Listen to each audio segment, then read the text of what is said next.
Hej, jestem Maciejem z firmy Eona, opowiadającym o bezpieczeństwie danych. Dziś opowiem o VPN. VPN-y są bez sensu. No dobra, może nieco się pospieszyłem i znacznie uprościłem, ale po kolei.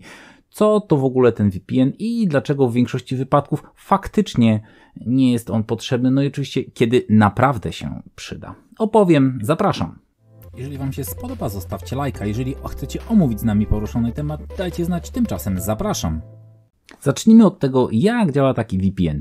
Jest to wirtualny i na ogół szyfrowany tunel między dwoma lub więcej urządzeniami. W praktyce najczęściej służą do przesyłania danych między dwoma punktami zaszyfrowanym tunelem przez publiczną chmurkę internetu. Zadaniem całej tej zabawy jest zapewnienie poufności wymienianych informacji i uwierzytelnienie użytkownika, czyli kogo mamy na końcu. Po tym nieco suchym wstępie zadajmy sobie pytanie, jak to się ma do przeciętnego człowieka w codziennym korzystaniu z internetu. No właśnie, nijak. Słowami kluczowymi są tutaj szyfrowany i dwa punkty. Jako przeciętni internetożercy korzystamy z przynajmniej kilku aplikacji, usług, stron internetowych. Każda z tych usług często łączy się do następnych kilku źródeł informacji. Ni w ząb nie wygląda to jak połączenie dwóch punktów. Komercyjne VPN-y najczęściej proponują usługę w praktyce polegającą na stworzeniu szyfrowanego połączenia między Twoim komputerem lub telefonem, w zależności, a ich serwerami.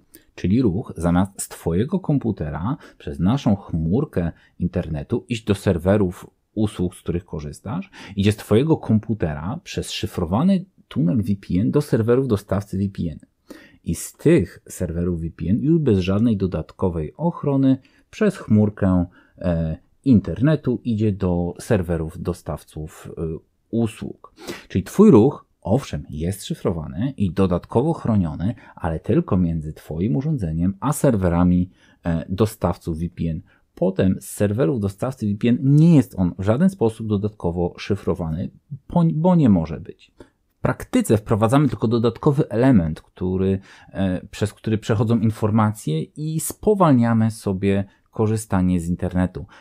Więc argument szyfrowania ma sens tylko w przypadku, jeżeli mamy poważne przesłanki, że nasz dostawca internetu przesadnie interesuje się tym, gdzie szyfrujemy, którędy, jak, gdzie, kiedy szyfrujemy po internetach. W zasadzie równie dobrze może mniej lub bardziej świadomie podsłuchiwać nasz dostawca VPN, ponieważ również przez niego idzie nasz ruch, lub dostawca internetu, lub 3-literowe służby z kraju rezydencji podatkowej naszego dostawcy VPN. W zasadzie kto wie. Z drugiej strony zdecydowana część danych transmitowanych z naszych urządzeń i tak jest szyfrowana. Chociażby większość stron internetowych, komunikatory, poczta, banki. Dostawcy tych usług zrobili bardzo wiele, żeby tak czy inaczej nie udało się podsłuchać naszej komunikacji z nimi. Tak czy siak jest to w ich zdecydowanym interesie. Pewną słabością tutaj jest usługa DNS, w większości wypadków nieszyfrowana, która odpowiada za wymianę nazw stron na adresy IP. Nie chciałbym się tutaj wdawać w szczegóły. Tak czy inaczej, w najgorszym wypadku takie gumowe ucho słuchające naszego ruchu podsłucha kiedy i z jaką usługą się komunikowaliśmy, ale już raczej nie pozna treści.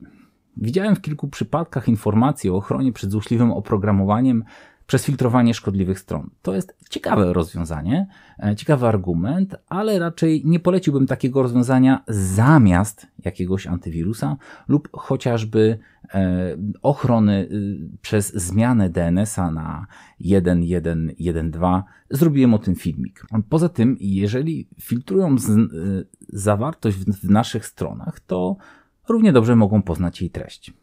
Więc VPN-y są bez sensu. No nie do końca.